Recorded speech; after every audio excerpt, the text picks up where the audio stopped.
Who are the top 10 actresses of all time? Let's talk about it.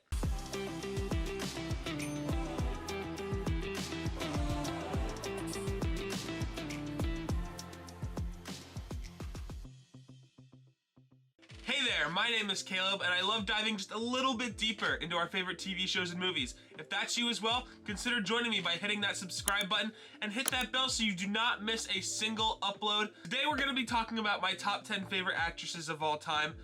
This was a list that kind of took me a little bit to make, but I feel pretty definitive on this list, so let's dive in. Coming in at number 10, I have Viola Davis. This is just one of those actresses where every time I see her in a movie, it makes me, even if I'm not already going to see the movie, I want to see the movie then. Obviously, she plays Amanda Waller in the DCEU.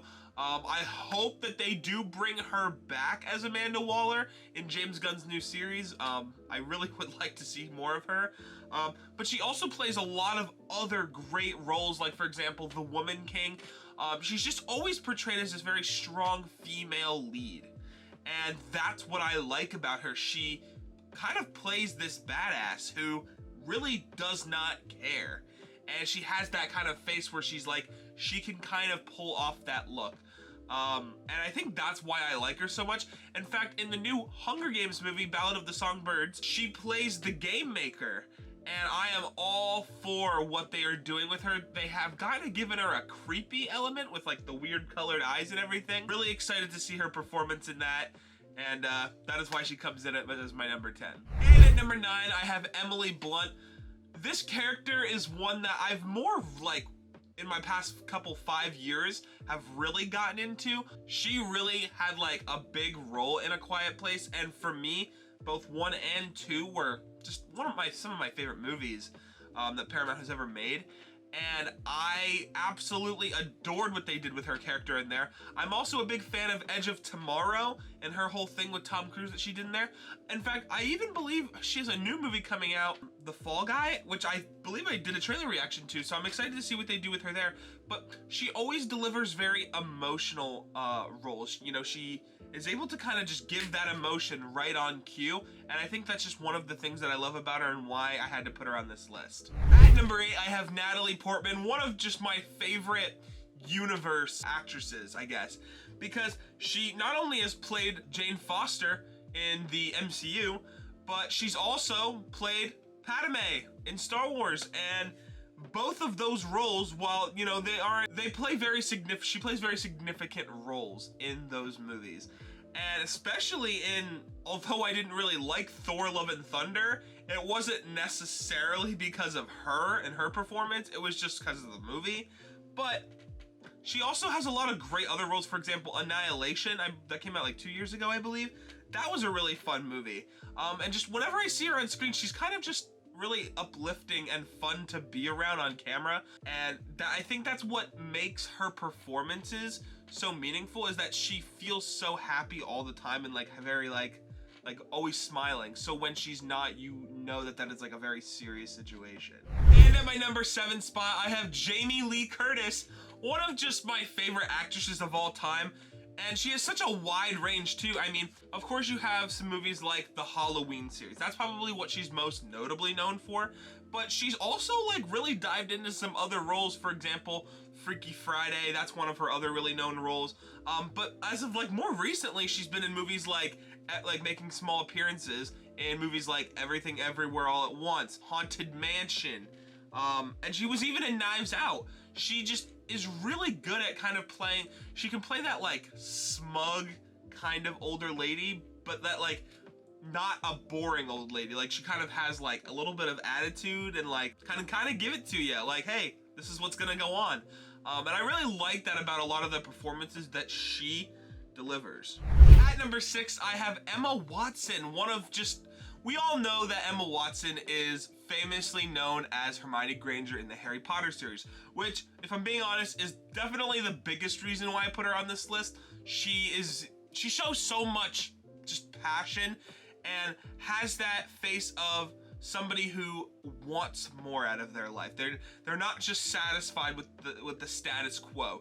she wants more out of her life. And what's funny is that it's kind of how the actress is in real life, I believe, is that, you know, she just really wants more out of her life, and she wants to be able to kind of live her life to the fullest potential that it can be. Not only is she known in Harry Potter, but she's also known in a few of other smaller roles like Beauty and the Beast as Belle, or in Little Women. And these movies, I mean, I would love to see her in more mainline projects. I really enjoy her presence anytime I get to see her. So she easily comes in at my number 6. At number 5, I have Margot Robbie, who is probably one of the most versatile actors on this list. You have her in roles like Barbie, Harley Quinn. You have her in movies like Babylon. All of these roles, they do kind of share one thing in common, and that says that if you need somebody in your movie to, you know, really look nice, and if you need someone that is known for their pure beauty, this is your person. You know, Margot Robbie is this actress who just has so much to offer to anybody. And especially in the role of Harley Quinn, she's done this really good job across all of her movies of just portraying that while she may be crazy, she has a heart of gold. And that's, I think, what like a lot of people loved about her portray as Harley Quinn, is that she wasn't just this like annoying like, hey Batsy, like that kind of thing. She had more of like a heart, and I really enjoyed that. At number 4, I have Anne Hathaway, who just so happens to be one of my favorite actresses of all time. As you guys know, Interstellar being my favorite movie, her performance in that movie, it just hits so home to me.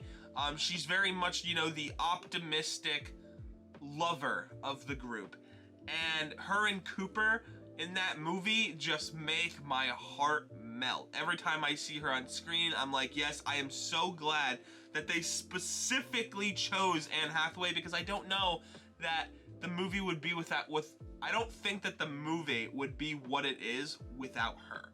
Besides that role, she has a lot of other great roles. Like, one movie I remember when I was younger was Ella Enchanted. That was a pretty cool movie that I always remember her being in. She's also kind of known for playing Catwoman in The Dark Knight Rises, or the Dark Knight series. And that's just one of those things where I'm kind of glad that she has kind of had so many opportunities to show off her really great acting performances.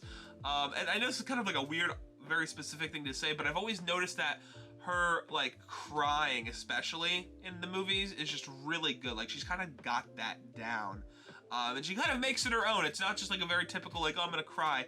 She's just very good at it. I just really enjoy her every time I see her on screen. And cracking my top 3, I have Emma Stone, just one of the best actresses of this generation, and I can't talk about her without talking about her performance in the Amazing Spider-Man series. Quite possibly one of my favorite love interests in any movie, and the way that her and Peter just have this natural bond, and the way that they kind of like go back and forth of like if they're going to be able to be together, and just kind of how they connect in those movies, especially in the first Amazing Spider-Man movie. It's so natural, and it doesn't feel forced like a lot of movie relationships nowadays.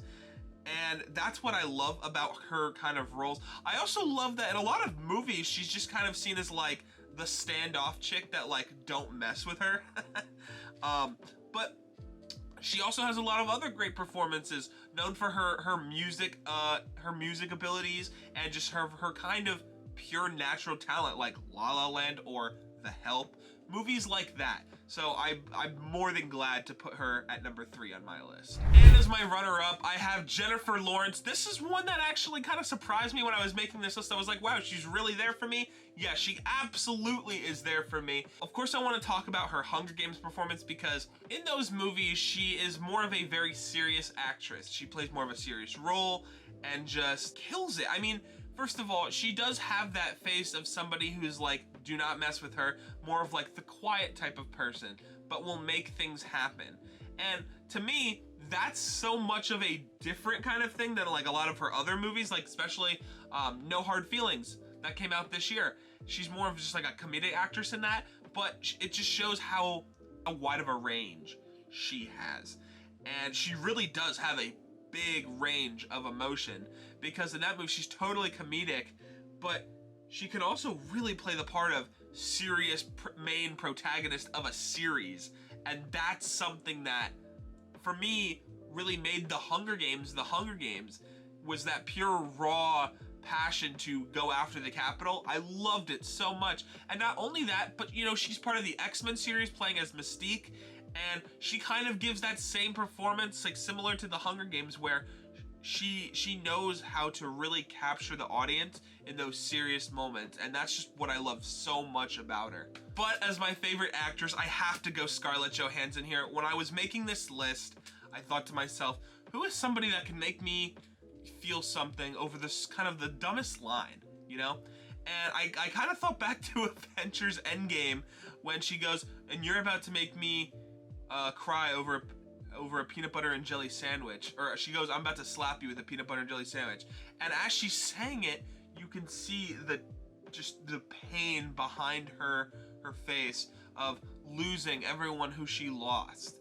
And I lose it every time, because she's not even talking about at that specific moment everyone that they lost.